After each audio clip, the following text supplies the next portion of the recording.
There was a sound of laughter. In a moment, it was no more. And so she took a ring from her finger and placed it in his hands. There was a man marked with the scars of his love of country, a body active with the surge of a life far, far from spent. And in a moment, it was no more. And so she took a ring from her finger and placed it in his hands. There was a father with a little boy, a little girl, and a joy of each in the other. In a moment, it was no more. And so she took a ring from her finger and placed it in his hands.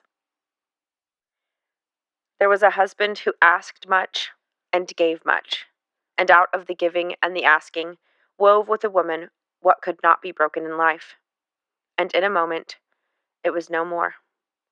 And so she took a ring from her finger and placed it in his hands, and kissed him, and closed the lid of a coffin.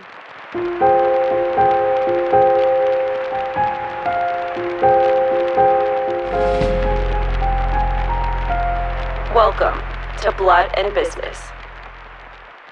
I'm Bethany. And I'm Cassie. Today we're telling a story of siblings born and bred to run the world. They were the most infamous family of the 20th century. Their story drips with conspiracy. Their names, whispered through the decades since they left their voices, echoing in time and space. Their hands helped mold the America we know, sharing with their country dreams of landing on the moon, freedom for every man. And by example, they inspired generations to reach the highest heights. They played with fire, and only a few survived. Their words ring through our history books, their pretty faces on our television screens, and their signature will forever be stamped on our national identity. They stood in the trenches. We stood beside them. They flashed their diamonds. We flashed our cameras. They had their fun, and we saluted them. They were good, they were evil, they were human. They are the Kennedy siblings. It was sunny that day. Life had been hard, but there were the good things too. She had him, more of him than she'd ever dreamed. And they had them. And the others were in heaven, and the missiles were gone, and that birthday was in the past. She loved him, and he loved her. The days were quiet now, peaceful, really, and the nights were warm. She loved him. Maybe things were going to be like her prayers.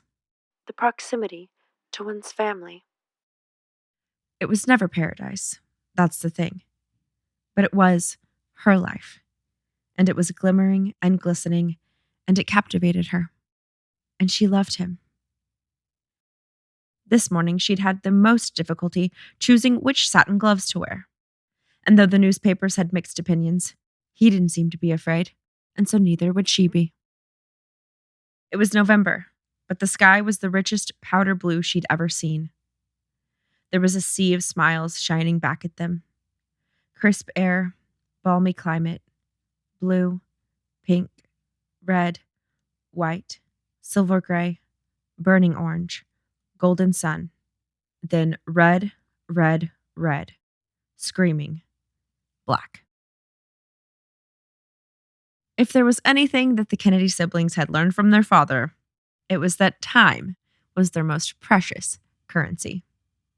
So, when Jack knew he was going to be flying to Dallas from D.C., to him, that was minutes he could be spending with his son. Where's John? The president asked Provy, Jackie's personal maid, peeking in doorways as he moved through the White House residence. Well, I don't know. It's raining and Miss Shaw does not want him to go. Miss Shaw was John Jr. and Caroline's nanny practically since birth.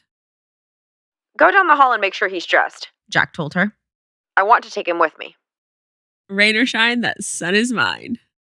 John Jr. clopped down the hall, clumsy in his raincoat and hat, beaming to go on the big plane with his dad. Jackie was coming too. She was late, but After killing some time and playing on the plane, Jack and John Jr. saw her walking toward them. This was a bit of a rarity. Jackie traveling with Jack on a campaign trip.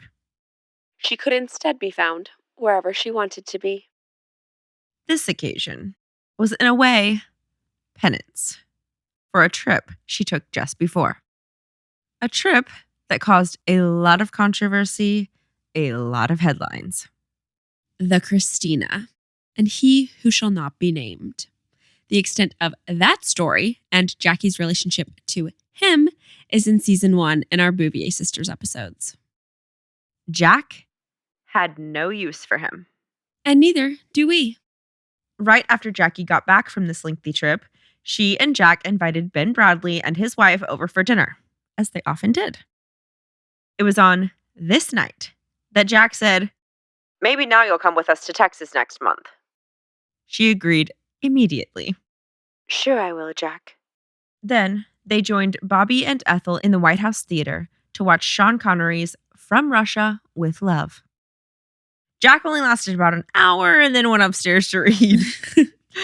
Bobby, Ethel, Ben, and Tony all loved it, had an absolute blast. And then Jackie goes, "To be honest, I find such violence to be deplorable, don't you?" And this is October 1963. Oh my gosh. Interestingly, some people report that by 1963, Jack was completely faithful to Jackie. No, because Mimi was supposed to go on the Dallas trip with Jack. And then she ended up meeting him at the hotel right before he went to Dallas. And that was 1963. But if you remember, they didn't sleep together. And she said that she hadn't realized, but they hadn't in For a while. months. Yeah. Maybe he was maturing. Maybe he got to know God a little bit better after Patrick died. George Smathers remembers this. By 1963, Jack was about as faithful as he was ever going to be. It was more than Jackie hoped for, but less than she deserved. Which, yeah, meeting up with Mimi in a hotel, less than she deserved. But not sleeping with Mimi, more than she'd hoped for. While in the White House, Jack and Jackie had an agreement that once he was upstairs, he was done. He wasn't the president anymore. Not until the next morning. You hear stories of President Johnson waking up every 30 minutes to phone calls and see in movies his aides sitting at his bedside at 2 a.m. giving him updates. Not Jack. When he stepped foot in the residence, he was Dad. He was Jack. He was not JFK. And you couldn't reach him unless Cuba was aiming missiles. Rita Dallas visited the White House residence with Joe Sr. on each of his visits, and this is how she remembers it. The First Lady would be sitting on the couch, outlined by a gentle halo of light, and then the President would step from the elevator that opened out into the living room. He would stand still, waiting, while his wife rose from the couch to come to him. He would rest his hand on her cheek and then take her in his arms in a quiet embrace. How often I thought, if the world had ever seen those moments, there would be no doubt that Camelot existed.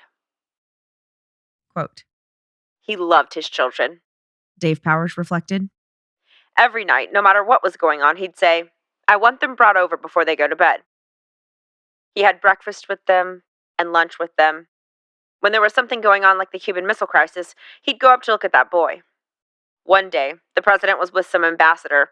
Caroline was on Macaroni, her pony, and he went and yelled, Caroline! She rode the thing right through the rose garden, right into the White House office. He didn't care. He loved it. Say your horses. Your horses. Get and play it along with us. Please turn down the TV, Anne. I'm taking a nap. Rose snipped. Aunt Rose. Anne said in an excruciating tone. Jack's been shot. After processing what her niece had just said, Rose thought to herself, these things happen. It's not going to be anything serious. She said to Anne, Don't worry. We'll be all right. You'll see. Rosemary was watching the TV herself at St. Coletta's, as she often did, when she saw one of her favorite faces in the world plastered across the screen. Her big brother was in the news plenty, and she loved to see him in the magazines the nuns would buy for her. But this was an urgent message that interrupted the television show she was watching. This one wasn't good. The main event of the evening. Wednesday and half. At the Lafayette Hotel in D.C., Eunice, Sarge, and their baby at the time, 4-year-old Timmy, were sitting in the dining room. She was downtown for a doctor's appointment and, just because, had called Sarge to meet her for lunch. She was 42 years old at the time and pregnant with their fourth. While looking at the menu that day, Sarge was called to the phone. "Something's happened to Jack." He told Eunice after returning to their table. "What?" She replied frantically. "He's been shot." Sarge told her. "Is he going to be all right?" "We don't know." After a moment of silence between them, Eunice offered, "There have been so many crises in his life. He'll pull through." Happily ever after. It was a warm day that November 22nd, so Bobby was compelled to invite 2 colleagues to come back to Hickory Hill with him mid-workday to have some lunch by the pool. They had had an intense 2 days of work prior. Ethel, of course, was over the moon to have her husband home early and to show their new baby off. So she asked the chef to prepare tuna fish sandwiches and chowder. Bobby took a quick swim before lunch was served, and then they ate their soup. Just as they were finishing up, around 1:45, the telephone rang. Ethel answered. It was J. Edgar Hoover. Her face became worried instantly. But when Bobby heard the message, it was far worse than anything they could have come up with. At the same moment that Hoover was telling Bobby the worst news of his entire life, the man cleaning the pool began shouting through the window at the others and pointing to his portable radio. The message was the same. The president's been shot. "Oh my God. He's dead." Bobby said out loud as he hurriedly put his shoes on. Ethel burst into tears. "Oh, those poor children." "My brother had the most wonderful life," Bobby stated. The next thing he did was call his siblings. Poetry is the great hope of man. Don't be afraid, Dr. Tobor. Pat, in California, got a call from her brother that afternoon around 2 p.m. Eunice then tried to call her, but she wasn't talking to anyone. She wasn't taking any calls. That confirmed Eunice's fears. Pat was alone and not okay. Peter was in Lake Tahoe performing a residency of shows. Quote, "He was returning to Los Angeles now. People wanted to be with others now. This was as true of the Kennedys and their acquaintances as it was of everyone else. A multitude of people descended on the Santa Monica beach house, their next-door neighbor, a priest, 2 nuns, a psychiatrist who sedated Pat, and other friends and celebrities, including Judy Garland," reports Lemur. But in the middle of everyone rushing around, crying, and telling their stories of Jack, Pat sat silent. When Milton Evans and Peter arrived by helicopter, they found her laying in bed looking like a zombie.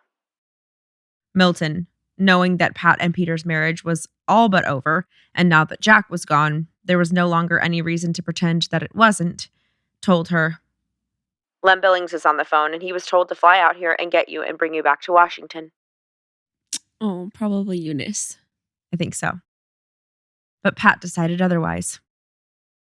"I'm going back to Washington with my husband." In New York, Jean was out shopping in Manhattan. A random woman ran up to her and asked, "Haven't you heard the news?" Standing next to a car, they listened to the radio. Jack was in critical condition after being shot. She then silently walked 20 blocks back to her duplex on Park Avenue. Come in your favorite flavor. Joan had dropped her 2 kids off at Jackie's White House school that morning to attend with Caroline, and then was having her hair done when the salon manager heard the news on the radio. She immediately ordered everyone in the store not to tell Joan anything under any circumstance. Joan and Jack had gotten closer since Patrick died. Unlike the Kennedys, she always told Jack that it was okay not to be okay. So they knew it would be a massive blow to hear that he too was gone now. The salon manager called their Georgetown house where Ted had just learned about what happened and was trembling. Ted's aide agreed to hurry over and walk with Joan, shielding her from the truth until she was home. Once she got there, she asked her husband, "What is going on?" He had been waiting at the front door with tears in his eyes. Ted told her that Jack had been shot. He had been trying to call the White House, but couldn't get through. "Is there some kind of national reason the lines are down?" "They're not down. The circuits are busy." Then it clicked. "He's not dead, is he? Please, God." Joan cried. "Oh my God. Oh no, poor Jackie. Not Jack. I don't know what's going on." Ted said. They agreed for Milton Gortzman to stay with Joan while Ted and Claude Hooton ran around the neighborhood looking for an active phone line. They found one while going door to door that miraculously was working. Ted immediately called the fixer of the family at Hickory Hill. "He's dead." Ted heard his brother say from the other end. Ted ran back home, and as soon as she saw him, Joan ran to him, sobbing. She and Gortzman had heard the news on the television while they were gone. "Not now, Joan," was all Ted said. Olive?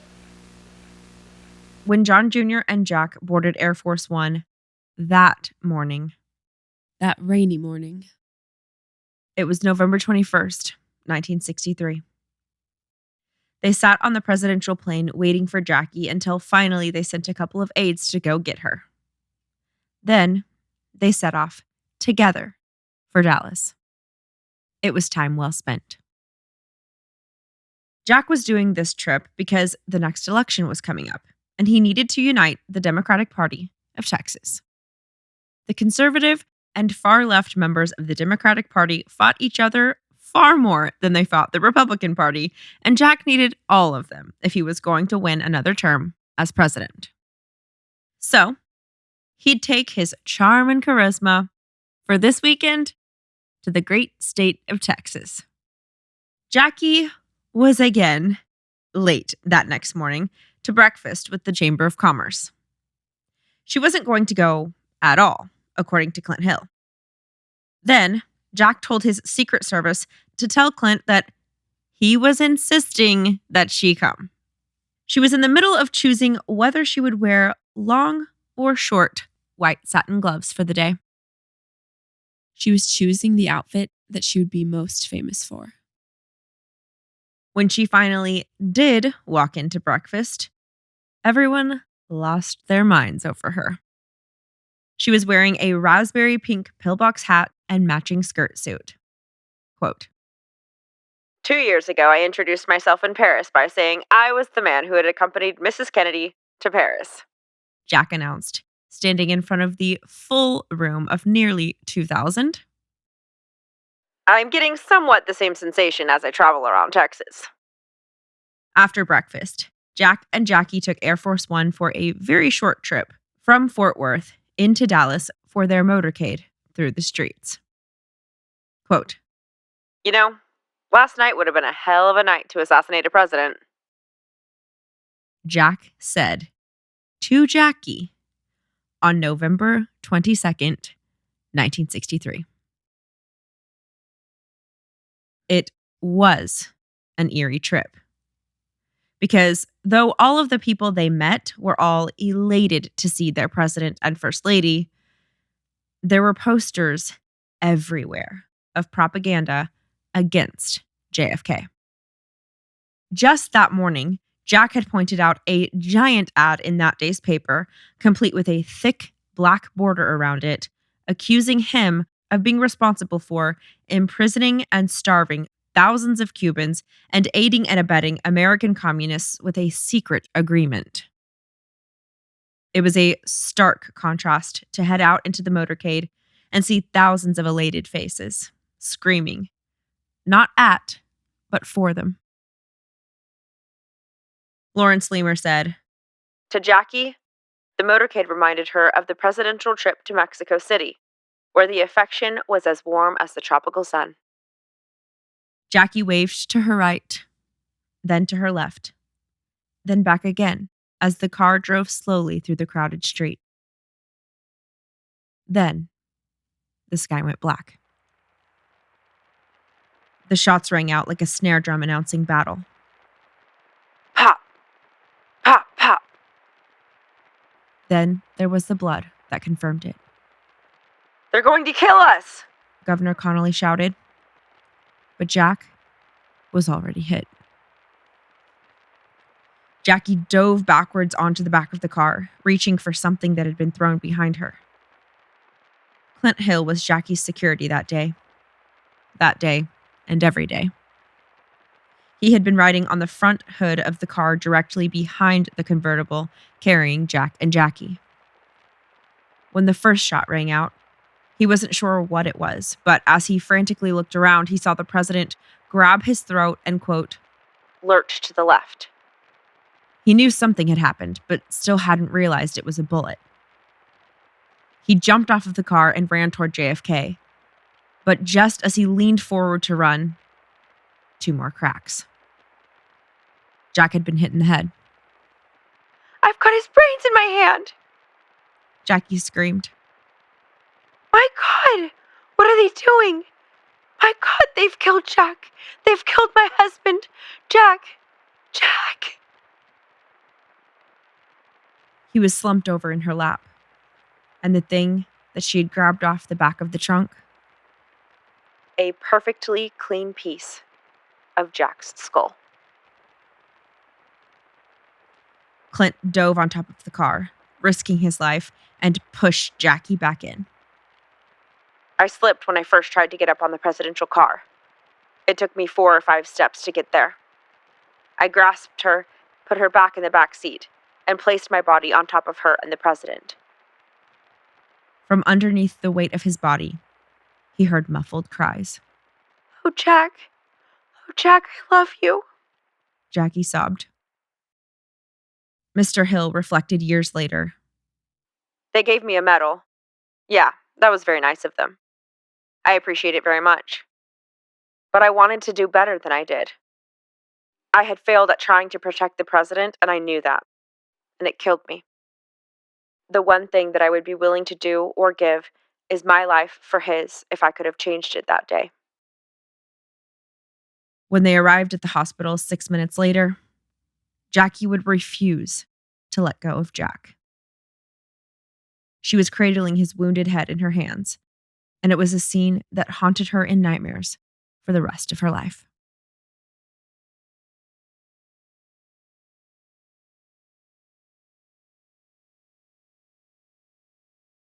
Once all of the siblings knew and were on their way to Washington, Eunice felt the deafening absence of the one who had always been in charge, always knew what was going on, always cared as much or more than anyone else about anything and everything Kennedy.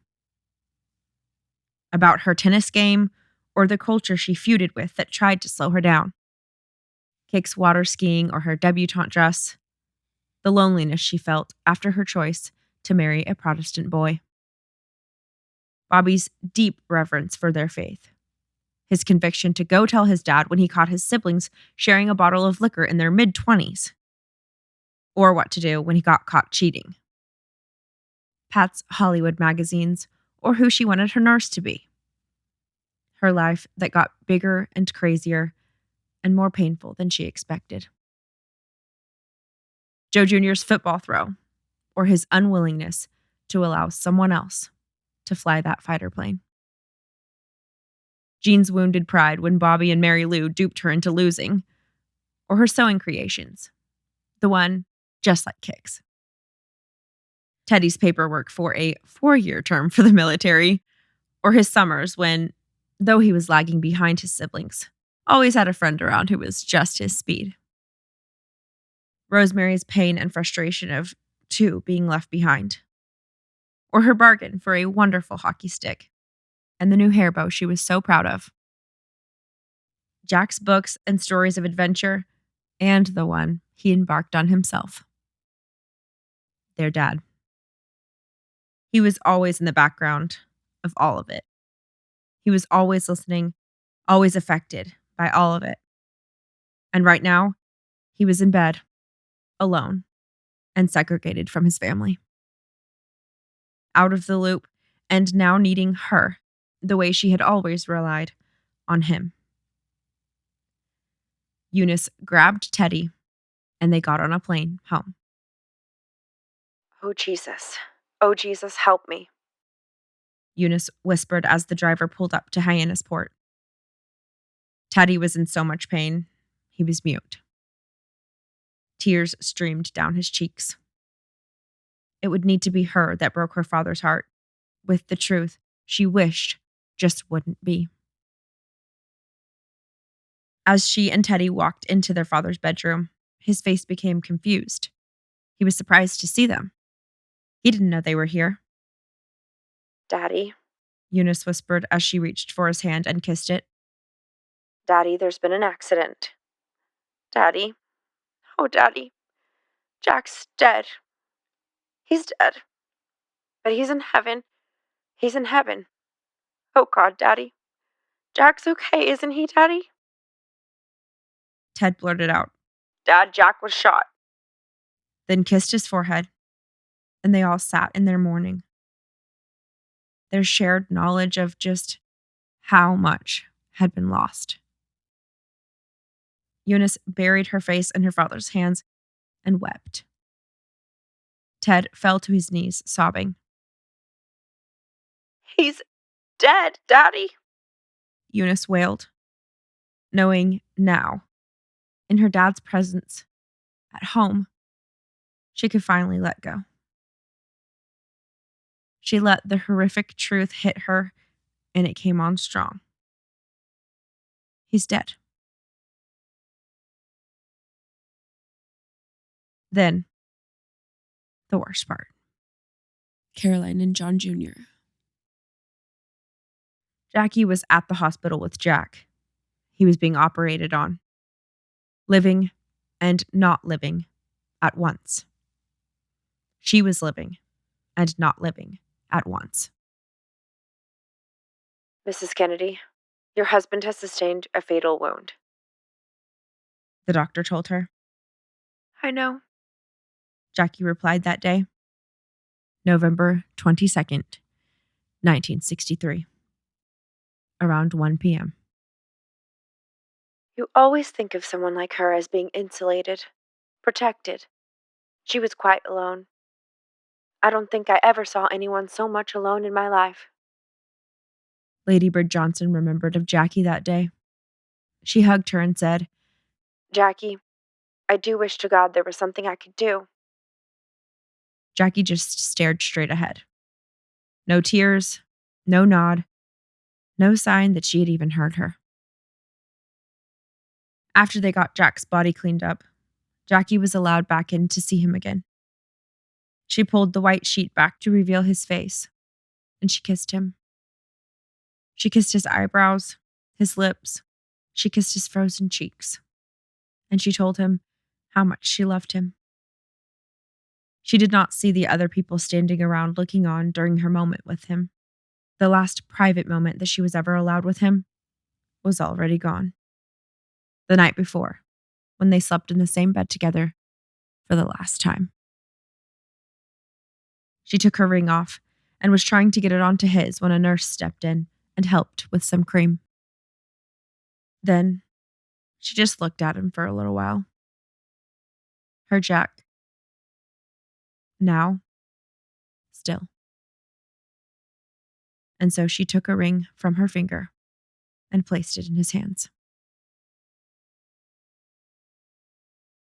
Back in D.C., Ethel had called her kids' school and told the principal that the president was dead. The announcement hasn't been made yet to the country. Please tell Kathleen and Courtney I'll come pick them up. The nun, choking back her own tears, said, But you needn't come. Couldn't I make some arrangement for someone else to take the children home? No, Ethel told her. it's my day for the carpool. And will you please tell my niece, Maria Shriver, I'll pick her up too, so that her mother won't have to come out. Ethel was trying to maintain any normalcy she could for their kids until she could get them home and tell them what had happened to their uncle herself. She did not want them to hear it from anyone who wasn't family, especially while they were at school with no one to comfort them.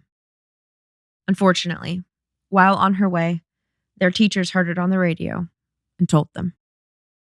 When she got there, they were already with the rest of the students and teachers in the chapel praying.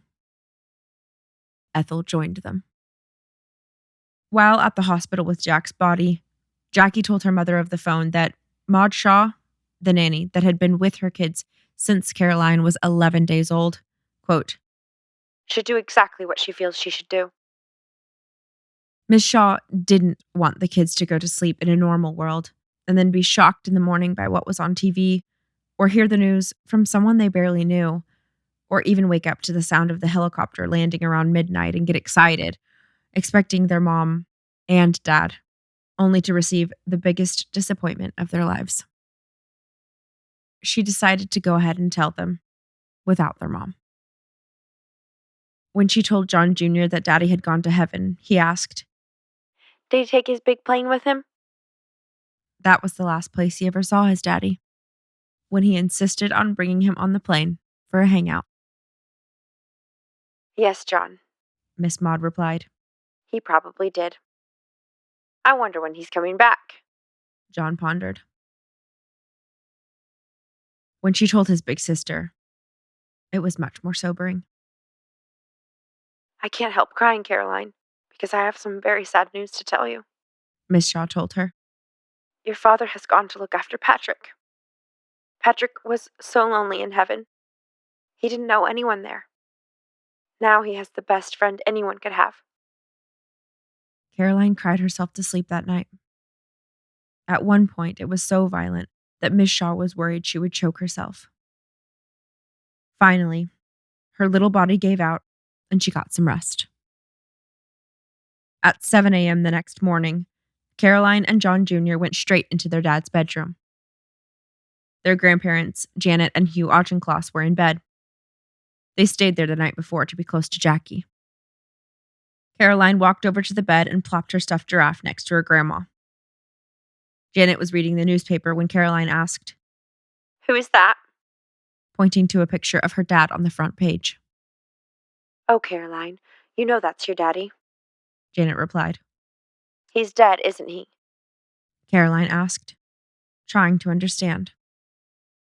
A man shot him, didn't he? Jackie laid on her bed in the next room, still in her blood-soaked suit.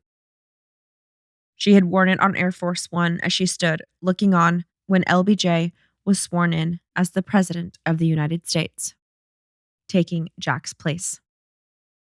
She didn't have to be there, but she told Kenny O'Donnell, I owe it to the country. But what about all the other places? All the other things Jack was and all the other roles he played? He had so many of them, more than anyone else she knew. And there was no one to step into any of those. Now, there were just holes.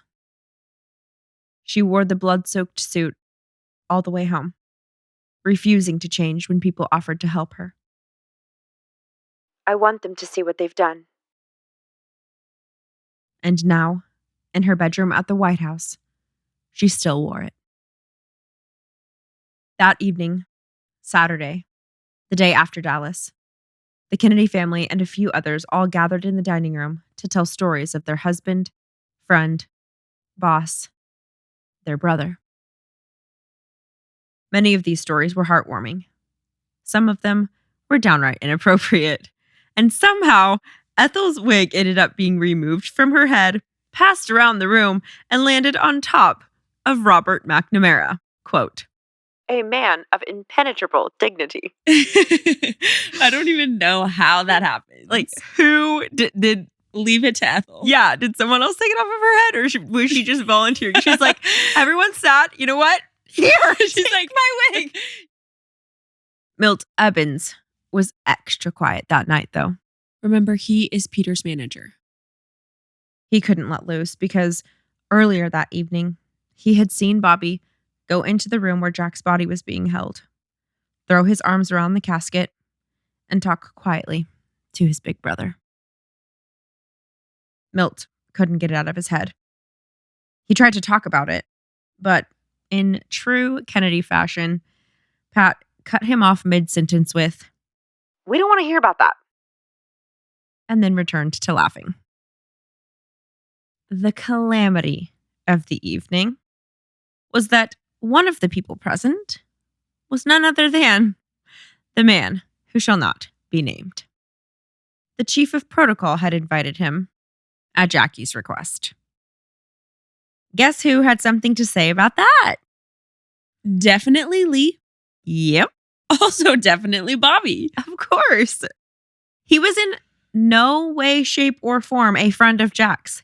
And therefore, it was almost as if he shouldn't have been there. But Bobby didn't just kick him out. Listen to what he did. Quote, "The following evening, Bobby harangued the magnate mercilessly about his wealth and drew up a supposed document for him to sign, giving away half his fortune to the poor of Latin America." End quote. That is literally the most Bobby thing I have ever heard. Unfortunately, there was one person who should have been there that wasn't. Joan. Yep. Because she's Not a Kennedy, so I think it's not right. Ted. Pat. Quote, For the most part, Joan would be about as connected to these historic events as anyone else in the country, any other anonymous citizen. She would lie in her bed, watching the bulletins and the televised images of Jack's flag-draped coffin in the East Wing of the White House. Dejected, wondering how everyone else in her family was faring. When Ted had originally decided to fly to Hyannisport with Eunice, he told Joan that he would be leaving, and obviously she wanted to come with him. He told her that was not possible. "Let me help. She begged him. I know there's something I can do." "You're too weak. He told her. Just go to bed. Take a pill or something." Oh my gosh, Ted. Cruelly, at least for now, Joan would be completely shut out from his grief and the family's. Of course, the other Kennedy women were busy and involved. Tara Borelli reports. Joan was left, per usual, to her bed, her bottles, and the darkness of silence. Thankfully, soon, her sister Candy rang the doorbell. Thank God for cousins and thank God for sisters. Ethel was on the phone calling different Kennedy aides, updating them, and helping them make travel arrangements so that they could get to Washington. Eunice prayed over and comforted Sarge's staff at the Peace Corps headquarters before heading to the White House to comfort Jack's staff, and then went on to Hyannisport with Ted. Pat, Jean, and the rest of the family helped Jackie with the funeral. Jackie was an artist of grief, adding exquisitely poignant touches to the mosaic of mourning. Jack's casket was carried on the very same gun wagon caisson that had once carried the casket of one of his heroes, Abraham Lincoln. Jackie, Rose, and Jack's sisters stood in the rotunda of the Capitol when Jack's coffin was carried in to be placed there for tens of thousands of Americans to come and pay their respects, to say goodbye to their president and the leader that had given them new hope and compelled them toward more. More action, more decisions, more confidence that they belonged, they had intrinsic value, and what they did mattered. Eunice and Jean clung tightly to either side of Pat, worried she may collapse under the grief. Pat remembers thinking, "If Jackie can do it, I can." Bobby and Ted had walked on either side of Jackie, escorting her in, followed by Sarge and Stephen. John Siegenthaler remembers that even Bobby's appearance told the story of his agony. Almost as if he had a toothache or that he had had a heart attack. It was pain, and it showed itself as being pain. John Davis, Jackie's cousin, remembers that, quote, "On the day of the funeral, I had never seen such a destroyed man in my entire life as Bobby Kennedy. He could hardly hold out his hand to shake another." Rose stood as each person walked past her and said goodbye to her son, whom they all loved.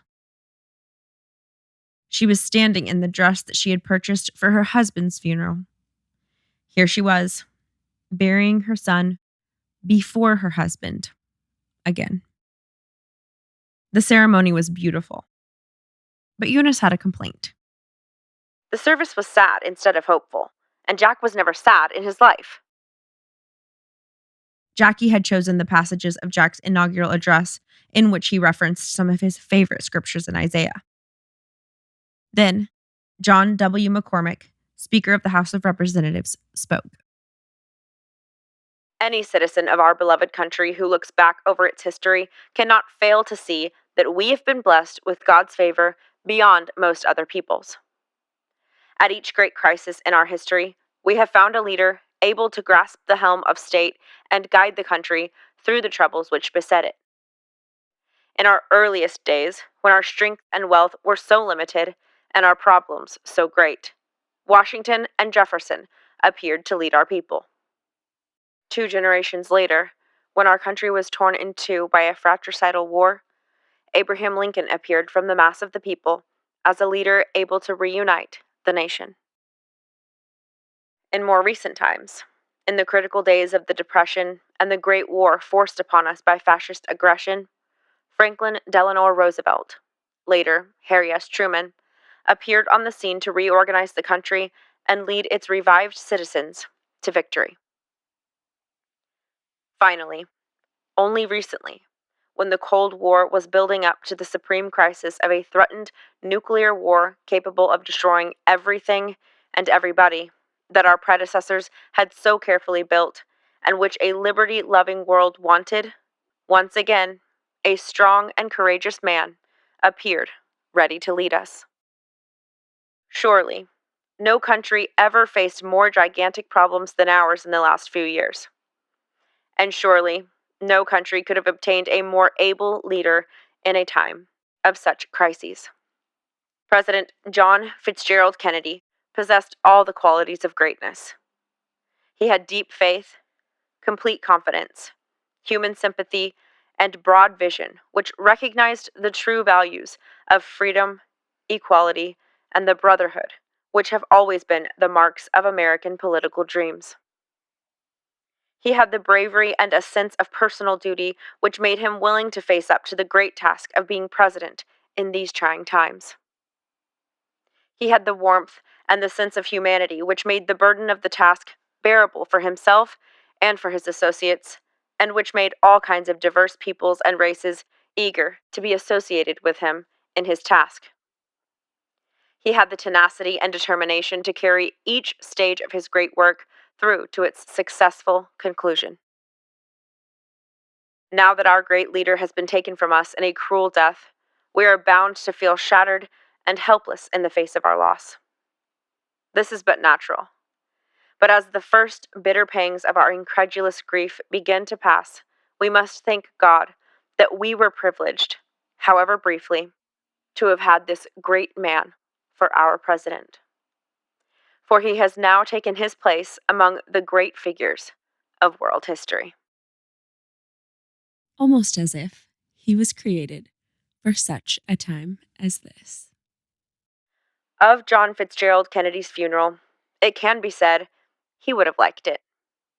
It was full of children and princes, of gardeners and governors. His wife's gallantry became a legend, His 2 children behaved like Kennedys. His 3-year-old son saluted his coffin. His 6-year-old daughter comforted her mother. Looking up and seeing tears, she reached over and gave her mother's hand a consoling squeeze. Jackie had crouched down to talk to her son on his 3rd birthday. John, you can salute Daddy now and say goodbye to him. As John Jr. raised his arm and saluted his dad like a little toy soldier, Hail the Chief played for John F. Kennedy for the last time. Jackie picked up the candle meant for her and lit the eternal flame. Next, Bobby took the candle and touched the flame. Next was supposed to be Rose, but she was so deep in prayer, Bobby passed it to Ted. 31 years later, Ted Kennedy would look back and thank Jackie at her own funeral for her leadership and strength the weekend his brother died. 31 years without Jack. She almost spent a second lifetime without Jack. During those 4 endless days, she held us together as a family and as a country. In large part, because of her, we could grieve and then go on. She wasn't okay. But she had been the First Lady. She had been his wife. And she was still their mother and their stylish big sister. And there were so many who still needed her. There were times it overwhelmed her. Sarge's assistant witnessed the horrifying reality take her over in hiccups of paralysis at the small service for family before the televised national service. But then she would get up and push on again. She takes the 5 steps to the casket and quickly kneels down, almost falling on the edge of the catafalque. Her hands hang loosely at her sides. She lays on her forehead against the side of the casket. She picks up the edge of the flag and kisses it. Slowly, she starts to rise. Then, without warning, Mrs. Kennedy begins crying.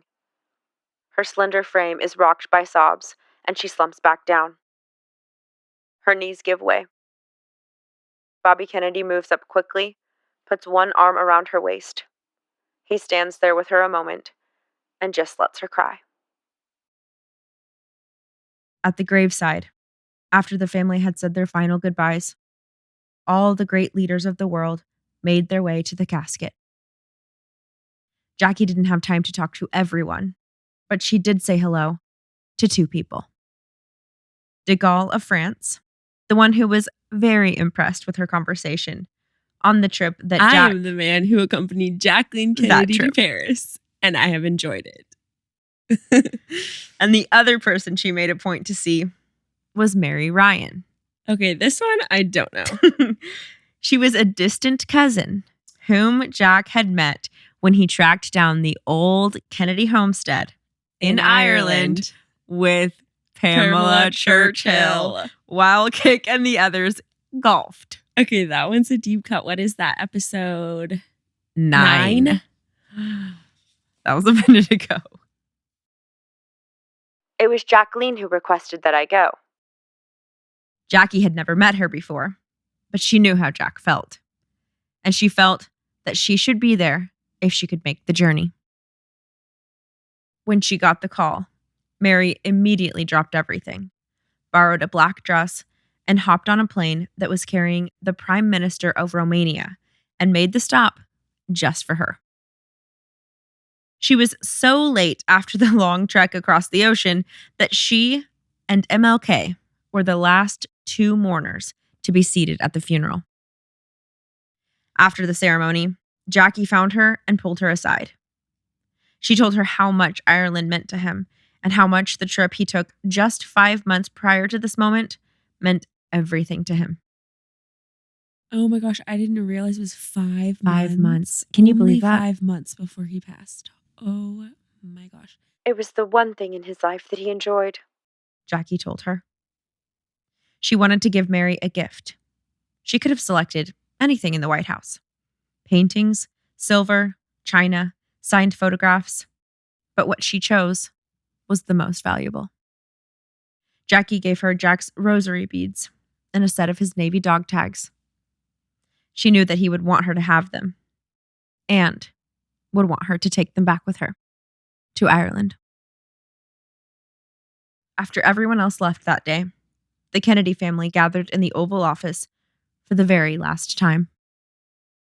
As they were standing there, Caroline walked up to her mom and grandma and asked, "Mommy, did they love Daddy?"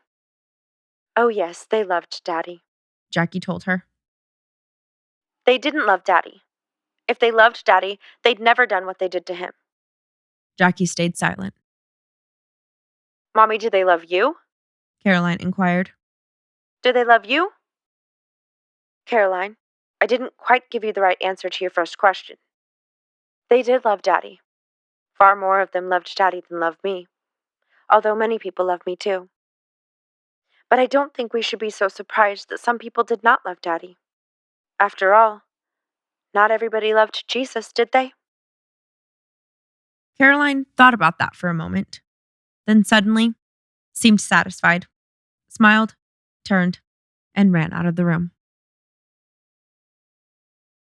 That night, the night of her husband's funeral, Jackie threw a family birthday party for her son. It was John Jr.'s 3rd birthday. Then, she and Bobby went back to Arlington Cemetery. Bobby stabilized her by the elbow as she collapsed in front of Jack's tombstone. And in a moment, it was no more. And so she took a ring from her finger and placed it in his hands and kissed him and closed the lid of a coffin. 2 days after Jack's funeral, Sister Frey walked into the Georgetown Visitation Convent and was surprised, even a little shocked, to see her student, Caroline Kennedy, waiting for her and ready for Bible class. "Sister, we were just riding around and we didn't have any place to go, so we came here. I have something to show you." Caroline told Sister Frey as she opened her coat to reveal a big, shiny medal hanging from her neck. "Haile Selassie gave it to me." Caroline told her. According to Lawrence Leamer, quote, "The nun thought Caroline mentioned the Emperor of Ethiopia's name as if she were talking about Mickey Mouse or Bugs Bunny." "I am sorry so few states have primaries, or we would have a daughter with the greatest vocabulary of any 2-year-old in the country." And she did. Then she moved on. "Sister, I have to tell you that I did something you asked me not to do. Something I wasn't supposed to do. Caroline worriedly confessed. During the last few days, I just needed something to do, and my mother told me that I could open my religion book. So I went ahead and I did several pages." "That's fine, Caroline." Sister Frey reassured her. "That's fine." After class, Jackie loaded Caroline and John Jr. up, and they flew to Hyannisport for Thanksgiving. Oh my gosh. Thanksgiving is just a few days after. John Jr.'s birthday, then Thanksgiving. No one expected Jackie for Thanksgiving, so when Rose got the call that she and the kids had just landed at the airport and were on their way, she panicked a bit. "Jackie's here. Oh my God. What will we say to her?" For a moment, silence was the only answer she received. Then Ted spoke. "It's family. She is family still. Thank God she's coming." Joan agreed. No matter how hard it would be to face what had just happened to her, they were the only people with even a glimpse of what she'd lost. Thank God for that, at least. Again, they thought that she would go straight to her house and they probably wouldn't see her until Thursday, Thanksgiving Day. And even that might not happen. Instead, around 8 p.m., there was a knock at the door. Ted answered. It was Jackie. She looked frail and a little lost, but her eyes lit up with the opening of the door. "Oh, Teddy," she weakly exclaimed, then hugged him tightly and turned and squeezed Joan. "Joan, Joan, I want to tell you everything. I must tell you. It was awful. Just awful. We haven't even had a single chance to talk. Joan, with tears streaming down her face, told her. No, you mustn't say a single word about it. You must try to forget it all now. Come in and sit down. Joan later remembered. My heart went out to her, standing there, surrounded by people, but still seeming so alone. I wanted to be there for her, but I didn't know how. I felt a desperation about it. An inadequacy, I guess. I felt that if the tables had been turned, Jackie would have known just what to do. And I wanted to kick myself, because I didn't. Where's Grandpa? Jackie asked. I have to see him. Rose came into the room right about then and hugged Jackie for several seconds. Then she told her that she didn't think it was a good idea for Jackie to see Joe right now. Maybe she didn't think that Joe could handle it. Maybe she didn't think Jackie could handle it. Maybe Rose didn't think she could handle it. But I must. Jackie protested, clearly showing that she was angry about the rejection. You poor, poor dear. Eunice told her. You must rest. I'll rest after I see Grandpa. Now, please. Eunice held one of her arms, and Pat came to the other side of Jackie, and they tried to lead her to the couch. Jackie shook them off, explained that she had left Caroline and John Jr. with Maud Shaw specifically so that she could speak to Joe Sr. alone. And I'm going upstairs. Enough of this. From upstairs, Rita Dallas, Joe's nurse, remembered, quote, The scene downstairs got so loud that Mr. Kennedy motioned for me to find out what was actually happening. Reluctantly, I went out into the hall and stood there for a moment, trying to figure out what I should do. Just then, the First Lady came running up the stairs alone. She ran to Mrs. Dallas with tears in her eyes, hugging a furled flag. Then she handed it to her and explained that it was for Joe Sr., but she just couldn't bring herself to give it to him, and asked if she would do it after Jackie left. It was Jack's. I can't do it. I just can't. Then she walked into Joe's room. Jack is gone, She cried to him. and things will never be the same, Grandpa. Never. She caressed his thin skin on his hands and asked if he wanted to hear what happened. Joe nodded. Rita reports that Jackie then told him the entire story, every gruesome detail, from the time she and Jack arrived in Dallas all the way through the funeral. Jackie was at once a Kennedy and not a Kennedy. She held nothing back. Joe stared at the ceiling with tears welling in his eyes as she spoke. When the retelling was over, Jackie kissed his forehead and said, You know how I feel, and how I'll always feel, don't you? She squeezed his hand one more time, pulled the covers up to his chin, and then turned away and left. I have never seen a woman who looked so alone. Mrs. Dallas remembered. After Jackie got back downstairs, she hugged everyone again, and then as she, Rose, and Joan were talking, Jackie noticed something in the corner of her eye. Jack's favorite chair. There, still, was the large bath towel wrapped around the back slats, a home remedy that helped ease his back pain. Jackie walked over to it silently. She touched it gently, crying softly, and then left as quickly as she could. That night, she stayed at her and Jack's Hyannisport home with Miss Shaw and the kids, and did not come out the next day. Miss Shaw brought the kids over in the morning for Thanksgiving, but Jackie stayed in bed, alone. She can't bear it. Miss Shaw told them. She is much too distraught. She didn't sleep a wink. Instead, she cried all night. After dinner, Joan took a plate of turkey, stuffing, sweet potatoes, and cranberry sauce that Rose had made for her. Joan had to get past 10 Secret Service agents just to get to Jackie's door. And then after ringing and waiting, and ringing, Joan realized she wouldn't be seeing her sister that day. So she left the plate on her porch. Jackie did reach out to a few people that day. The people who had been there on that day. She wrote to Nellie Connolly, the wife of John Connolly, the governor of Texas, who were both sitting in the front seat of the convertible when the shots rang out. The thing I'm glad about is that on that awful ride to the hospital, we were two women who really loved their husbands. Those two brave men.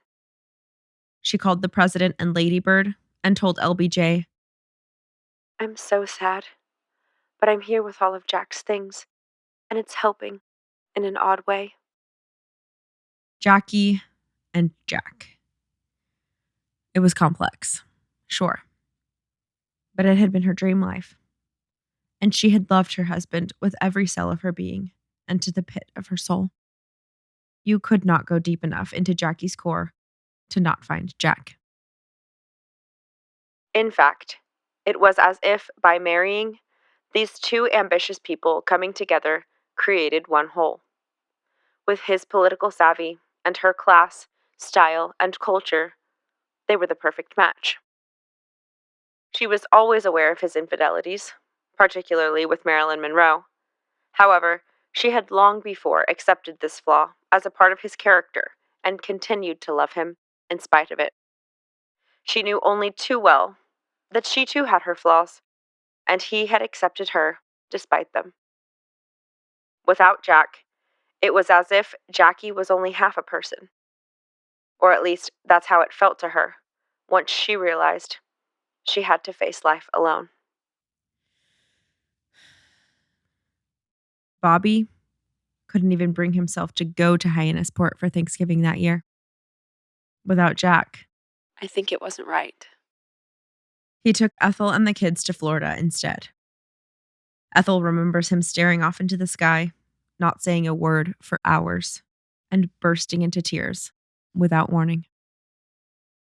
Shortly after Jack died, Jackie wrote to their friend, Ben Bradley. I want you to know that I consider my life is over, and I will spend the rest of it waiting for it to really be over. The night before the funeral, she had written too. To Jack. About their relationship, Caroline and John Jr., who were still with her, and about Arabella, Patrick, and the other babies that were with him now. She wrote to him about their life together and what it had meant to her. She wrote, and she sobbed, and she wrote. Pages and pages. She asked the kids to do the same. You must write a letter to Daddy now and tell him how much you love him. Caroline wrote, in her own handwriting.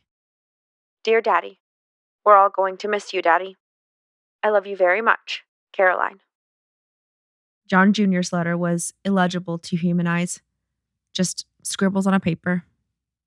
But his dad, looking down with heavenly eyes, must have known what it meant.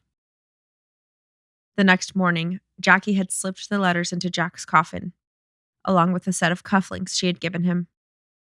He already had her ring. Bobby slipped in his own relics, a PT-109 tie pin, and a set of engraved rosaries. For herself, Jackie asked Clint Hill, her Secret Service agent, for a pair of scissors. She took a lock of Jack's hair to keep in a drawer and take out on days when she needed him. In the weeks after Jack's death, people, normal, everyday people, all over the world, were grieving the loss of John Fitzgerald Kennedy. They wrote of it to his widow. Jackie received around 800,000 letters addressed to her at the White House in those weeks. The knowledge of the affection in which my husband was held by all of you has sustained me, and the warmth of these tributes is something I shall never forget. Whenever I can bear to, I read them, all his bright light gone from the world. All of you who have written to me know how much we all loved him, and that he returned that love in full measure. It is my greatest wish that all of these letters be acknowledged. They will be, but it will take a long time to do so. But I know you will understand. May I thank you again on behalf of my children and of the President's family for the comfort that your letters have brought to us all. Thank you. In the summer, Jackie tried to keep herself and the kids busy. She kept up with their horse lessons and swimming, but it was not a warm summer. Noon was the only time I could sneak away to give Mrs. Kennedy her private lessons. John Linehan, Jackie's coach, remembered. I used to go with her and Caroline and John. They were just buttons at the time. They would bring their little lunches along with them. I would just sit and look at Mrs. Kennedy and listen to her. The tears would just start trickling down her face. Out there, alone, away from everyone, where no one could see, she would talk a lot and cry a lot. She reminisced about her husband and the boats they had gone on. I felt sorry for her. Jackie cried to Kenny O'Donnell one day. Why, oh why did I survive? Why Jack instead of me? Why wasn't I killed? Caroline had changed from the innocent, docile little girl to a furious teenager with so much bitterness about her father's assassination that she often walked around with clenched fists and spoke about it with adult anger. I've never thought about this before, but they didn't just lose their dad. They also lost their future siblings. It's awful. There's a lot to be angry about there. Something a stranger took from you that they shouldn't be able to take. Yeah, and it's kind of ambiguous. Like, it's not super clear, you know? Like, to absorb as a kid. Like you said, he just got on the plane one day and then just never came back. Jackie reached out to a prominent therapist who did help quite a bit, but it was years before Caroline was able to wrap her mind around the senseless murder of her father. And Caroline is 6 at this point, right? Yeah, and John Jr. is 3. Jackie was so distraught that she at one point discussed sending Caroline and John Jr. to live with Bobby and Ethel because she felt she couldn't be the mom she wanted them to have. In a sober moment, she decided that would not be better for them. They could have sleepovers when she needed extra help. Jean was the Kennedy sister that Jackie became the closest to after Jack died. They spent endless hours together each week, organizing, planning, designing, and talking to architects for their new project, the John F. Kennedy Library in Boston. Jean's husband, Steve, was the lead on it.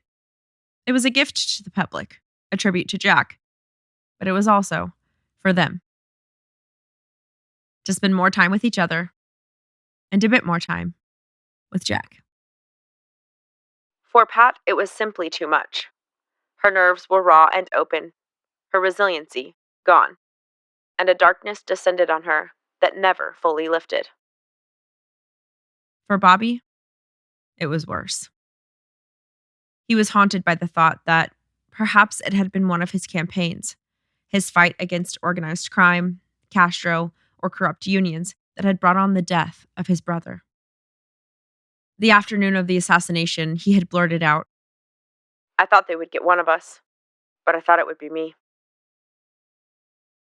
One night, back home at Hickory Hill, he was talking to someone they had over for dinner, telling them how much he missed his brother. There was never anyone quite like Jack. Nobody. That was the truth. And his best friend needed to talk about it. But in the Kennedy family, with death, they always went on. And so, in the heavy silence, Ethel piped up from the other side of the table and told him, We don't have to worry. We know that Jack is up there in heaven, Bobby, and he's looking down on us and taking care of everything. Bobby looked at her, dejected. He was hurt. It was as if she didn't see him or wouldn't look. Those words were spoken by the wife of the Attorney General of the United States. And that hurt. Rose never spoke to Bobby about it. About Jack dying? They never talked about it. They never Oh spoke about it. my gosh. Rose was terrified to do it. Yep. Each of the Kennedy siblings were grieving, but each had been raised by Rose. And it wasn't easy to talk about. They just didn't. But there was one who would talk about it. Jackie. Had to talk about it, was hurting as much as Bobby, who did have the coping skills in place. Yep, Jackie. Dr. Max Jacobson was called to her home one day and, quote, with eyes wide open, gazing at the wall, he remembered she told him that life had become empty and meaningless. Then, after 45 minutes of talking and an injection or two of Jack's favorite tonic, she said, I hear Bobby coming up the stairs. Please leave through this door. Bobby was a moralist. Bobby comes up the stairs. Dr. Max Jacobson, please leave through the back stairwell. Mimi Alford, go to the back bedroom and hide. Bobby was a moralist. Jackie may have been hiding the meth, but she didn't hide at all how she felt about Jack's death. The day it happened, she refused to change out of her blood-soaked pink suit, and now she was just as honest. During the worst time of each of their lives, Bobby and Jackie had each other. There was nothing lower than this. It wasn't romantic. It was what it was. A brother and a wife who had lost the person that meant the most to them. The person their lives were shaped around. This wasn't just losing a brother or just losing a husband. That is already one of the worst things that can happen to a person. This was also losing a very large part of themselves. Both Bobby and Jackie were who they were because of Jack. They had the opportunities they had because of Jack. They had the lives they had because of Jack. They had the identities that they had because of Jack. Bobby was getting the bad guys like he'd always wanted to because of Jack. Jackie was the powerful woman.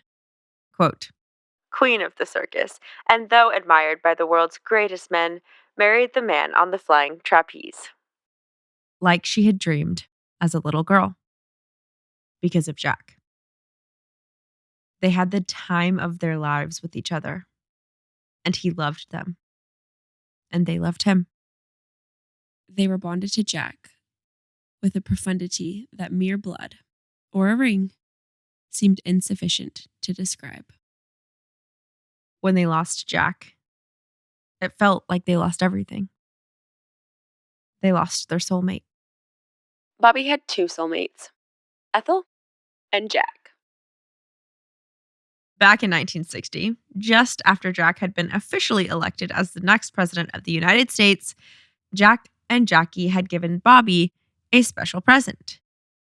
A one-of-a-kind, leather-bound copy of his book, The Enemy Within.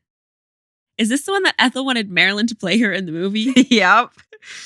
It's Bobby's book about his time as chief of the U.S. Senate Select Committee, taking down corruption and organized crime. In the book, he revealed that the corrupt Teamsters labor union was the most powerful organization in the United States, second only to the U.S. government. Oh my gosh. It was a very brave, very bold book from a very brave, very bold man. And they were proud and grateful. In it, Jack wrote, for Bobby, the brother within, who made the easy difficult, teasing him about the presidential election campaign that they had just won. Jackie wrote, to Bobby, who made the impossible possible and changed all our lives. Why? Oh, because he loved his brother. Oh my gosh, that feels like so long ago. I know. Bobby. Okay, now I'm crying. This was now the deepest of wounds. They had plans together They had fought together. It was the adventure of a lifetime.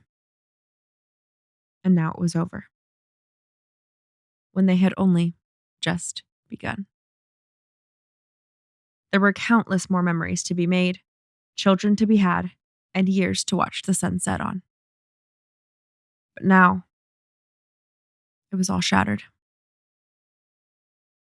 There was nothing they could do to get it back, and the shards of glass pushed deeper into their flesh with every movement and every memory. So, they read poetry, cried, and sat by the fire together. They mourned, together, what they would never get back. The life and the bond and the understanding and the best friend and the unconditional joy and the highs and the love they could never have again.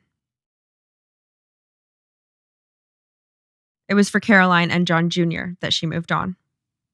Bobby suggested it, actually. Told her he suggested New York over DC. Ethel actually tried to convince Jackie to move in with them at Hickory Hill, but Bobby suggested New York. And Jackie agreed. There's only one thing to do now, She told Pierre Salinger. save my children. They've got to grow up without thinking back at their father's murder. They've got to grow up intelligently, attuned to life in a very important way. And that's the way I want to live my life, too. And it was time for Bobby to move on too. Not away from DC and political life, but forward into a life in which he would be the candidate. Jackie knew what he had been through. She knew how deeply his wounds had pierced, and she knew what he needed to do. It was a most feeling letter, in which she implored him not to give up, not to quit. Remembered Lem Billings. She told him she needed him and that the children, especially John Jr., needed him as a surrogate father, somebody they could turn to, now that their own father was gone. Jackie also wrote that the country needed Bobby and that the time had come to honor Jack's memory rather than continue to mourn it. To the media, she said, Bobby is a man for whom I'd put my hand in a fire. Rose reflected this about her third son.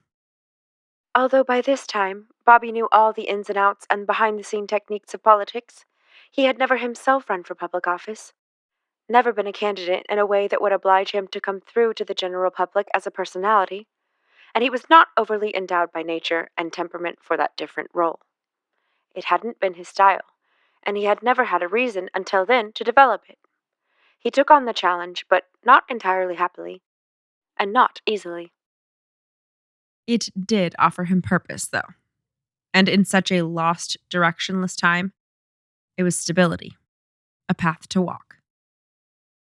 It was also the way in which he could feel the most close to his brother. And that was a pretty big weighing factor. But actually, being the candidate, that was for Jack. Well, really, it was for Joe Jr. and Ted, but Jack did a pretty convincing job. Bobby wasn't at all like Jack, or any of them. But he did know that he had something to contribute. And in fact, the innately talented and successful had a responsibility to help them. Exactly. John Kennedy was a realist disguised as a romantic. Robert Kennedy was a romantic, stubbornly disguised as a realist. Arthur Schlesinger. She still doesn't know.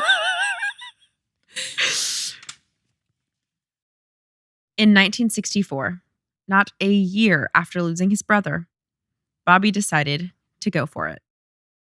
To go where he could make a difference. To run for the New York Senate. He pulled out many of his strategies that he had crafted for his brother and applied them to himself.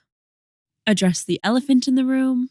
At a campaign event, a reporter asked, Aren't you really using New York State as a kind of jumping-off place for your own presidential ambitions? First, let me say. Literally. First, let me say, I really have two choices.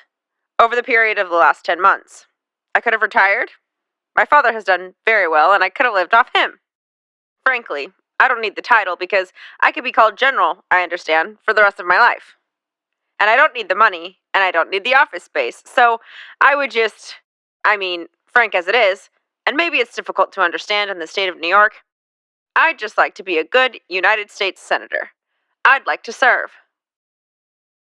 Now, after being elected, Bobby and Ted were side by side.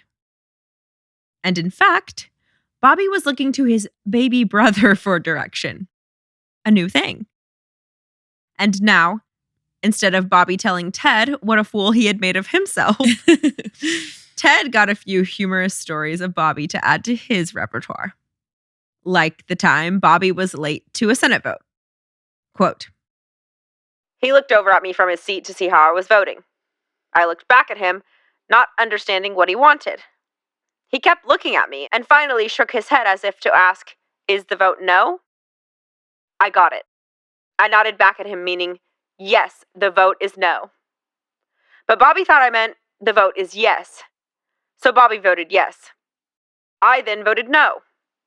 Bobby then shook his head no, in agreement, he thought, with the vote no. But I thought he meant, no, I'm not voting no. So I vigorously nodded my head yes, as if to say, yes, you are supposed to vote no. Bobby shook his head, changed his vote to no. That's just the best. The best thing I've ever heard. It's literally two little kids in a classroom together, like trying to talk without the teacher seeing Who's on first, but in the United States Senate. Not since 1803 had brothers served simultaneously in the Senate. Ooh, that's a minisode. A few months before Dallas, on March 5th, 1963, Jack had invited the National Congress of American Indians to come to the White House and met with them in the Rose Garden. It was one of their new agendas for the executive branch. Jack was probably spurred on a bit by Bobby, but they were both eager to get more education into Native communities and create more jobs that would be sustainable over time. Then, that September, just 2 months before Dallas, Bobby had visited Bismarck, North Dakota to meet again with the Native American leaders. Now, even after his brother was gone and no longer in the Oval Office, Bobby wanted them to know that he had not forgotten them, and even in his heartache, remembered their plight. In 1965, he traveled again and gave a speech at the Grand Pacific Hotel. He spoke to them about what was on his heart and in his mind. The need of moving their country forward, quote, toward the fulfillment of its destiny as the land of the free, a nation in which neither Indians nor any other racial or religious minority will live in underprivilege. Afterward, the leaders presented Bobby with a war bonnet, placed it on his head, and made him an honorary Sioux, giving him the warrior name, Braveheart. He needed that these days. Chris Matthews described that in 1965, Bobby was a soldier who had returned from war. Half his weight.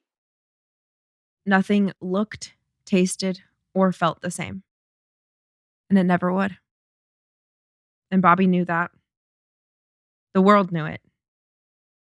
In March, Canada announced that it was dedicating the country's highest unclimbed mountain to Jack, christening it Mount Kennedy. Upon hearing this news, National Geographic decided to sponsor an expedition to the summit and invited Bobby to be the first to trek to the summit of Mount Kennedy. He had no experience climbing mountains, but he was going to be the first one to ever step foot on the piece of earth that had been dedicated to Jack. Later, 4,536 streets, 142 high schools, and 356 airports would be dedicated to JFK. Little to Bobby's knowledge. But hey, he climbed the first mountain. In fact, James Whittaker, the first American to ever conquer Mount Everest, escorted Bobby personally for Jack. On the last 50 yards, the others stood back so that Bobby could reach the summit first and alone. He had to be unroped to do this. When he got to the top, Bobby fell down to his knees and completely alone talked to God and talked to his brother. For several minutes, it was just the three of them, the snow, and the wind. I planted President Kennedy's family flag on the summit. Bobby told Life magazine for their cover story. It was done with mixed emotion, and with a feeling of pain that the events of 16 months and 2 days before had made it necessary. He also left a copy of Jack's inaugural address before making the sign of the cross and then calling to the other climbers to join him. Bobby said that Jack would have been greatly pleased by the view from up there. When he got to the base of the mountain, he had steak, instant mashed potatoes, and ice cream. Then he bought a round for everyone in the local bar. The owner told him that he wanted to keep the receipt if he didn't mind. He framed it. I told him I wanted to keep it as a souvenir of the next president of the United States. Oh my gosh. When Bobby got back to solid ground, back to Capitol Hill, he looked around and realized that poverty was his brother's last unfinished work. He had squashed World War III and avoided the nuclear bombs, created rights for the disabled, forwarded the civil rights movement, called for expedition into space, sent a Peace Corps to unite the countries of the world. But there were still hungry kids in the backyard. As Senator of New York, the way that he went into the Delta of Mississippi, he voyaged into the tenements of Bedford-Stuyvesant. He spoke quietly, asking Dillard why he wasn't in school and what he had eaten that day. Molasses. This was a forgotten place in the most densely populated city in America. The people lived depressed, with broken windows and no books. They lived without hope. One of Bobby's staff that worked for him while he was senator said he got a call from a mom in Bed-Stuy that said her baby couldn't sleep because the rats were eating her baby's toes every night. Bobby got the landlord to hire an exterminator for the next day. Anyone could call him. Bobby would listen, and he would act. He initiated several new projects during his time serving the state of New York, including aid for underprivileged children and students with disabilities. The Bedford-Stuyvesant Restoration Corporation was groundbreaking. It was created to improve living conditions and employment opportunities in the forgotten neighborhoods of Brooklyn. And since 1967, it has been used as a model for communities all across the nation. He used legislation to encourage private business to locate in poverty-stricken areas, creating jobs for the unemployed, and stressed the importance of work over welfare. He didn't just give people a glass of water. Bobby intended to reroute the river through their streets. He built new jobs, new infrastructure, and put in new windows. One of his goals was to expose the facts about poverty in their own country to the American people at large. He went into the urban ghettos, to Appalachia, and to the migrant workers' camps in California. There are children in the Mississippi Delta, He said, whose bellies are swollen with hunger. Many of them cannot go to school because they have no clothes or shoes. These conditions are not confined to rural Mississippi. They exist in dark tenements in Washington, D.C., within sight of the Capitol, in Harlem, in Southside Chicago. There are children in each of these areas who have never been to school, never seen a doctor or a dentist. There are children who have never heard conversation in their homes, never read or even seen a book. Do something for these children. Do something. In 1966, he spoke to South African students. At the heart of that Western freedom and democracy is the belief that the individual man, the child of God, is the touchstone of value and all society, all groups and states exist for that person's benefit. Therefore, the enlargement of liberty for individual human beings must be the supreme goal and the abiding practice of any Western society. For 2 centuries, my own country has struggled to overcome the self-imposed handicap of prejudice and discrimination based on nationality, on social class, or race. Discrimination profoundly repugnant to the theory and to the command of our Constitution. Even as my father grew up in Boston, Massachusetts, signs told him that no Irish need apply. 2 generations later, President Kennedy became the first Irish Catholic, and the first Catholic, to head the nation. But how many men of ability had, before 1961, been denied the opportunity to contribute to the nation's progress because they were Catholic, or because they were of Irish extraction? How many sons of Italian or Jewish or Polish parents slumbered in the slums, untaught, unlearned, their potential lost forever to our nation and to the human race? Even today, what price will we pay before we have assured full opportunity to millions of Negro Americans? There is, said an Italian philosopher, nothing more difficult to take in hand, more perilous to conduct, or more uncertain in its success than to take the lead in the introduction of a new order of things. Yet this is the measure of the task of your generation, and the road is strewn with many dangers. First is the danger of futility, the belief that there is nothing one man or one woman can do against the enormous array of the world's ills, against misery, against ignorance, or injustice and violence. Yet many of the world's great movements of thought and action have flowed from the work of a single man. A young monk began the Protestant Reformation. A young general extended an empire from Macedonia to the borders of the earth, and a young woman reclaimed the territory of France. It was a young Italian explorer who discovered the New World, and a 32-year-old Thomas Jefferson who proclaimed that all men are created equal. "Give me a place to stand," said Archimedes, "and I will move the world." These men moved the world, and so can we all. Few will have the greatness to bend history, but each of us can work to change a small portion of the events, and in the total of all of these acts will be written the history of this generation. Thousands of Peace Corps volunteers are making a difference in the isolated villages and the city slums of dozens of countries.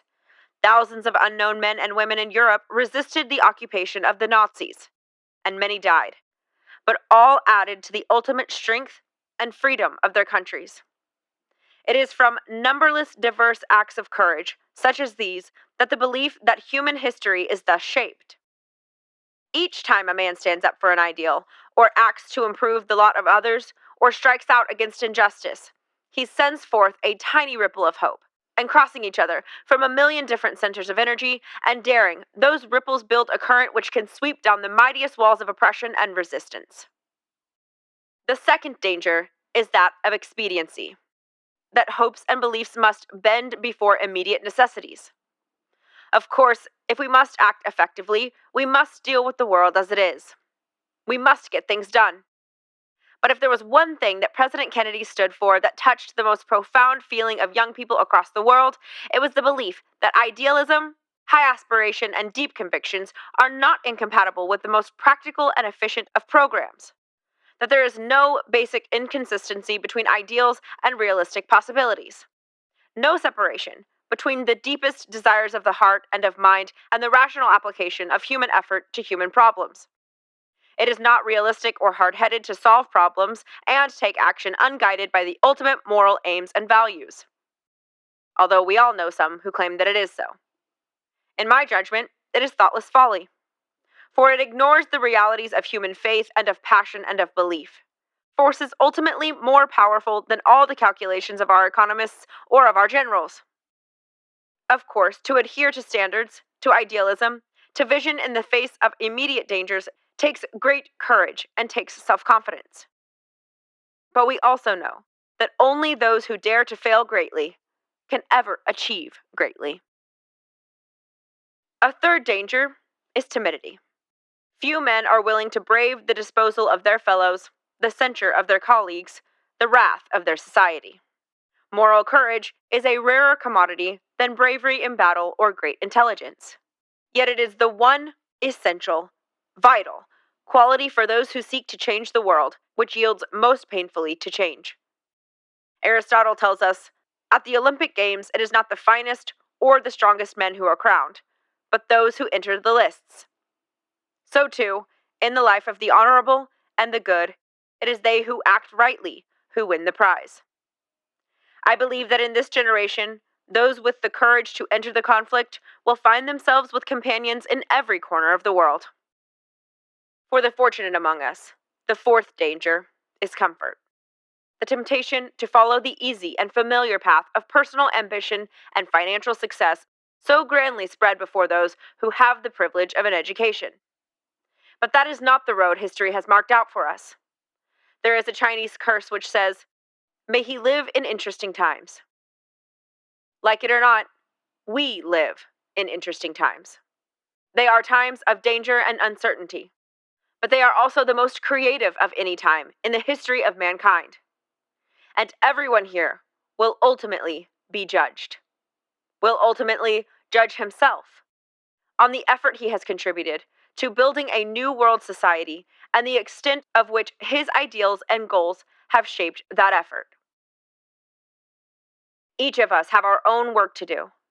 I know at times you must feel very alone with your problems and with your difficulties. But I want to say how impressed I am with what you stand for and for the effort you are making. And I say this not just for myself, but for men and women all over the world. And I hope you will often take heart from the knowledge that you are joined with your fellow young people in every land, they struggling with their problems and you with yours, but all joined in a common purpose, that like the young people of my own country and of every country that I have visited, you are all in many ways more closely united to the brothers of your time than to the older generation in any of these nations. You are determined to build a better future.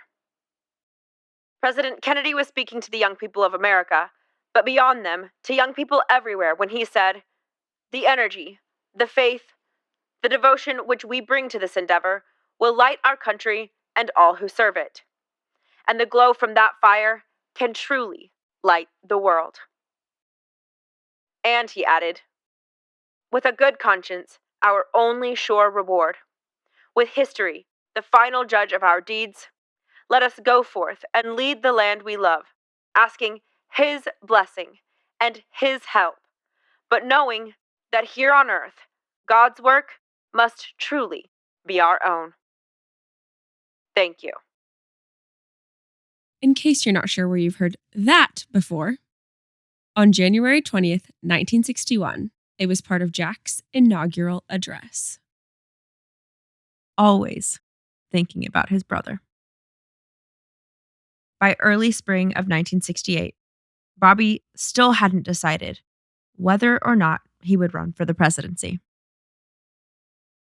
Jackie and Ted were very strongly opposed to it. Ethel was very strongly in favor of it. It had been her dream for years for Bobby to be president, and her the first lady.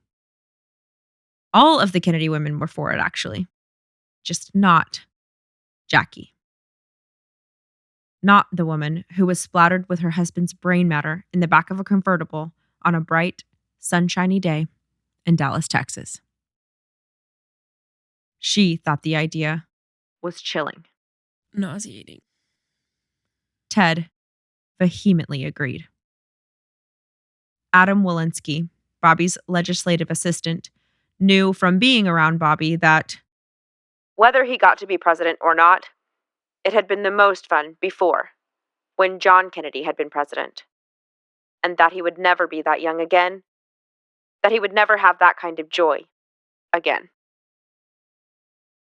But everyone could see that Bobby had a lot to offer the country, and the Kennedys hadn't been able to finish their job 5 years ago. There was so much more to do, and a lot left in the Kennedy tank.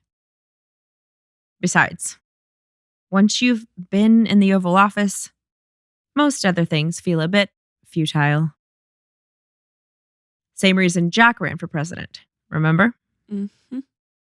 As a senator or a congressman, you can work for 2 years on something and have it thrown out by the president in one day with one stroke of a pen. Bobby was undecided for so long that if he did decide to do it, he would be late to even enter most of the primaries. So he was afraid jumping in may split Democratic voters and just hand the presidency straight to a united Republican Party. It was Ethel, in the end, who convinced him that the country would elect him. So let them. It was around the same time that they learned they would be welcoming an 11th baby to their family. On Saturday, March 16th, 1968, Bobby Kennedy showed up at the same venue that his brother had 8 years before and announced that another Kennedy would be running for president.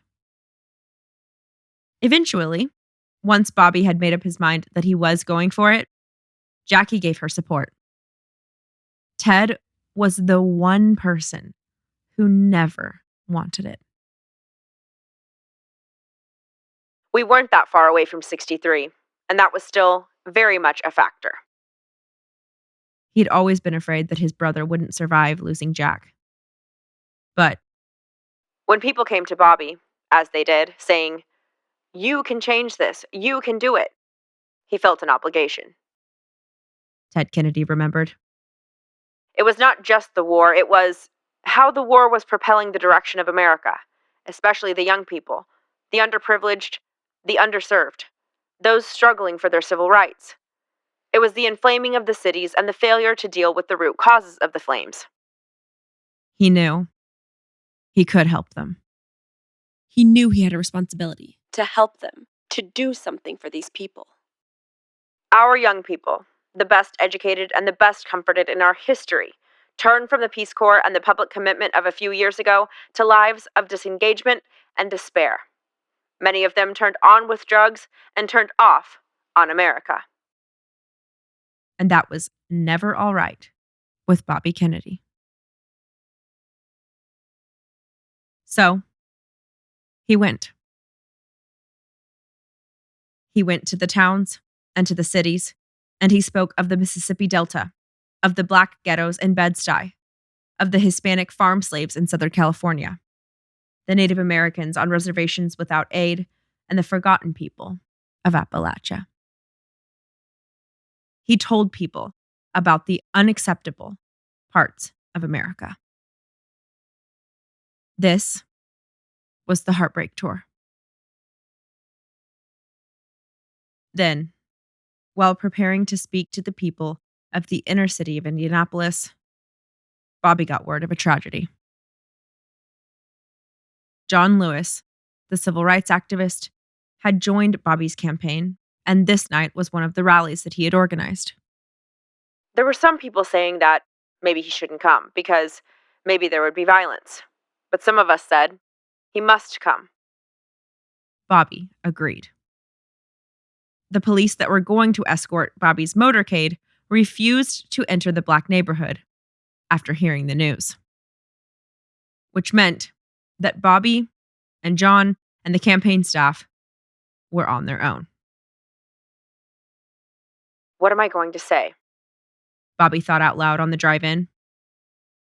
As he climbed on top of a pickup truck, you can hear on the footage of that evening, he asks, "Do they know about Martin Luther King?" It's obvious by their excitement over Bobby's presence that they don't. "Ladies and gentlemen," Bobby went right in to address them and address the tragedy. No notes, just thoughts from the heart. "I'm only going to talk to you for a minute or so this evening because I have some very sad news for all of you. And I think sad news for all of our fellow citizens and people who love peace all over the world. And that is that Martin Luther King was shot and was killed tonight in Memphis, Tennessee." There was a large gasp, much of the crowd all together, but some people didn't hear or didn't understand what he said or couldn't process it yet, and so some people were still whooping and cheering and clapping for Bobby's appearance. He continued. "Martin Luther King dedicated his life to love and to justice between fellow human beings. He died in the cause of that effort." Finally, the crowd fell silent. In this difficult day, in this difficult time for the United States, it is perhaps well to ask what kind of nation we are and what direction we want to move in.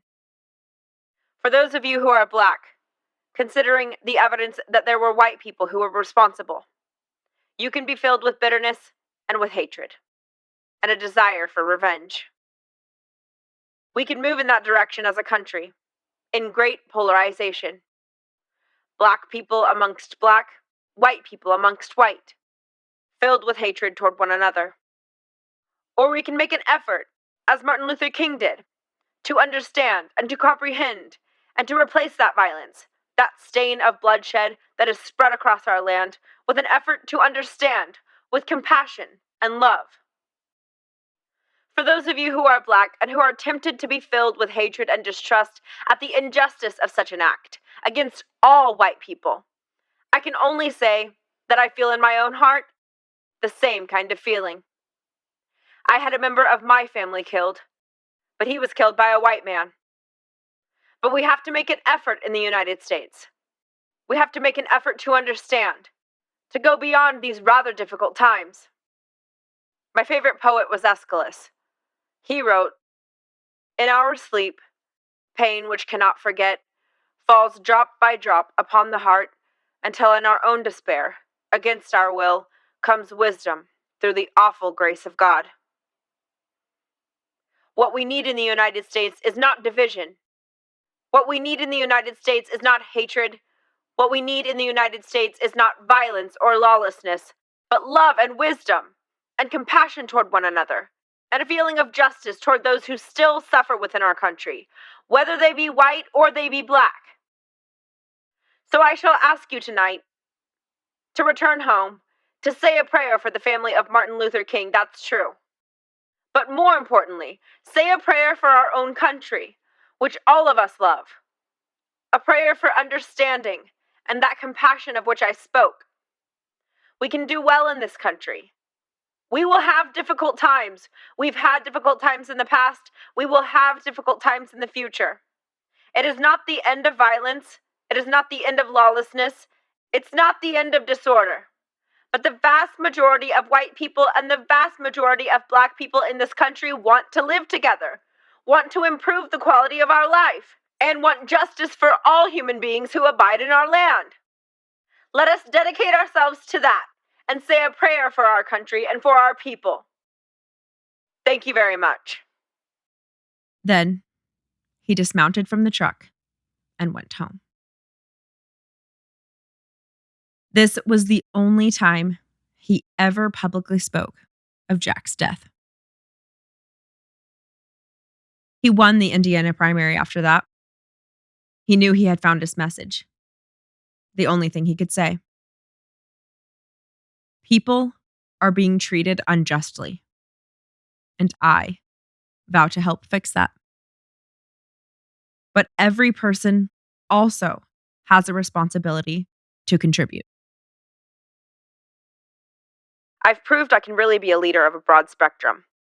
I can be a bridge between Blacks and whites without stepping back from my positions. When Bobby Kennedy arrived in California in June of 1968, he rode in an open convertible down the neighborhood streets. Like always, his clothes were grabbed and pulled. He lost every cufflink he ever wore, and he was soaked with sweat. Everybody just wanted to touch Bobby Kennedy. Just once. I will work with all of you, he told them. Give me your help. The sky was bright blue. His and Ethel's black, bug-eyed sunglasses matched perfectly. And they each had a deep tan and a bright, cheery, buck-teeth smile. People treated him like he was some rock star. It was young people, it was Blacks, white, Hispanic, just pulling for him. John Lewis. Even the press was almost at the point of swooning. I'm falling in love with this guy, said Richard Harwood at the time. Knowing his partiality was becoming an issue, he had to request a different assignment. Oh my God, I am in love with Bobby Kennedy. Exactly. I think we're getting partisan. We hadn't quite become cheerleaders, but we were in danger of it. It was also looking more and more likely that he would win California. That was big. Maybe this was really happening. Maybe Bobby Kennedy would be the next president of the United States. The night of June 4th, 1968, with Ethel standing next to him, smiling brightly as always, he addressed a crowd of supporters at his California headquarters, the Ambassador Hotel. I think we can end the divisions within the United States, whether it's between blacks and whites, between the poor and the more affluent, or between age groups, or on the war in Vietnam. We can start to work together. We are a great country, an unselfish country. I intend to make that my basis for running. Then, as Bobby and Ethel Kennedy cut through the kitchen to go back to their room, the sky went black. Pop, pop, pop, pop, pop, pop.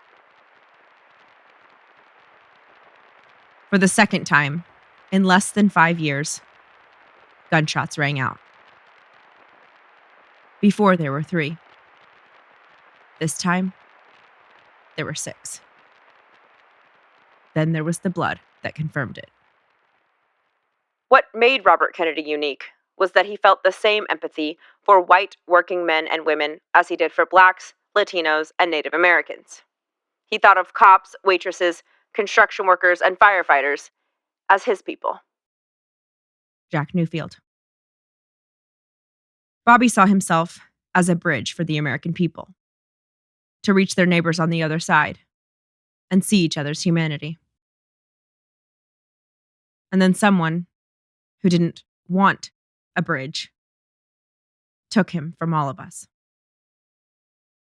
And as his body was carried by train across the country, those construction workers, waitresses, moms, dads, sons, daughters, brothers, and sisters, almost 2 million of them, walked to the train tracks to stand and salute as that train slowly rolled by. To give one final solemn respect to the man that saw them, the man that loved them as they loved him. Bobby Kennedy. During that first trip back to Hyannisport, after Jack was killed, the day after Thanksgiving, Jackie called Life magazine journalist Theodore White. She told him she wanted to say something to the public. I want to say this one thing. It's been almost an obsession with me, Jackie told him. All I keep thinking of is this line from a musical comedy. Jackie was not going to leave the memory of her Jack to be made up by cold, factual historians who didn't even know him. Not really. She would be the one to craft his legacy. For him. For Rose and Joe. For Joe Jr. For Rosemary. For Kik. For Eunice and Pat. For Bobby. For Jean and Teddy. For their children. For herself. For the Kennedys. The very next week, millions of readers understood what Jackie had experienced during her time in the White House. The time she spent married to Jack. Once there was a spot, for one brief shining moment, that was known as Camelot. That was his life, really. A quick, bright spark, snuffed out much too early. What he accomplished in his short years, what they all accomplished together, those Kennedy siblings, was mammoth. Almost as if they were intentionally created for such a time as this. But what I think Jack and Bobby and Joe Jr. and Eunice and Pat and Teddy and Kik and Rosemary and Jean may tell us, if they could give us a message from heaven today, it would be to remind us that according to Luke 12:48, from everyone who has been given much, much will be demanded. And from the one who has been entrusted with much, much more will be asked. I believe that Jack believed that this was true. Not a nice idea, but a reality. After all, we know that With a good conscience, our only sure reward. With history, the final judge of our deeds, let us go forth to lead the land we love, asking His blessing and His help, but knowing that here on earth, God's work must truly be our own.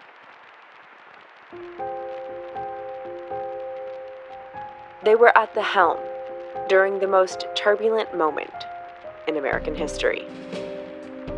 The rumors are legion, some sincere, some slander. They gave everything to their country. But what did it look like behind closed doors, in their homes, the most intimate moments of their time on Earth? Sometimes the truth is more wild than the headlines. They seemed to live the easy life, but they lost it all in an instant. They ran faster, worked harder, burned brighter, and then they were gone.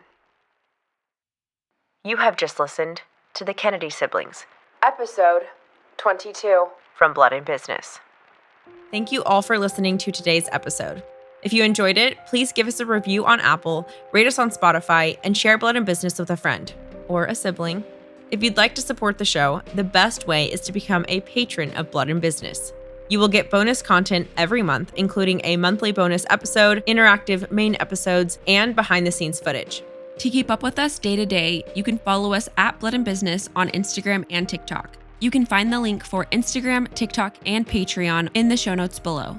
Thank you so much for the support, and we will see you back here next week for your regularly scheduled programming on Blood and Business. The sources for this episode were Bobby Kennedy, A Raging Spirit by Chris Matthews, Jackie, Ethel, and Joan by J. Randy Taraborelli, and The Kennedy Women by Lawrence Leamer. Honorable mention just because, for old time's sake, An Unfinished Life, John F. Kennedy, 1917 to 1963, by Robert Dallek. To see a complete list of sources for all Blood and Business episodes, head on over to Patreon for a free PDF download.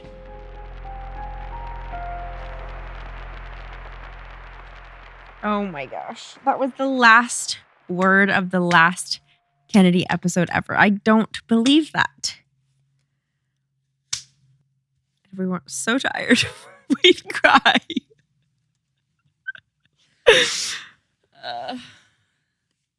Remember when we sat here and cried over? We did it, Joe. We did it. And figured out that Mr. Moore, told, no, that Mary Moore told Eunice that what happened to Rosemary. That she got a lobotomy and where she was. And when we figured out that Teddy literally experienced Kick's death, like a simulation of Kick's death, after he had already lost Jack. And then he loses Bobby, and then we wonder why Chappaquiddick happens, why we wonder why his freaking life blew up. And remember when Joe Sr. said, "We don't want losers. We want winners. Don't come in here second or third, but win." Kennedys never cry. They will absolutely forgive you for this. It's a great life. If you don't weaken. But we'll talk about that next time on Blood and Business.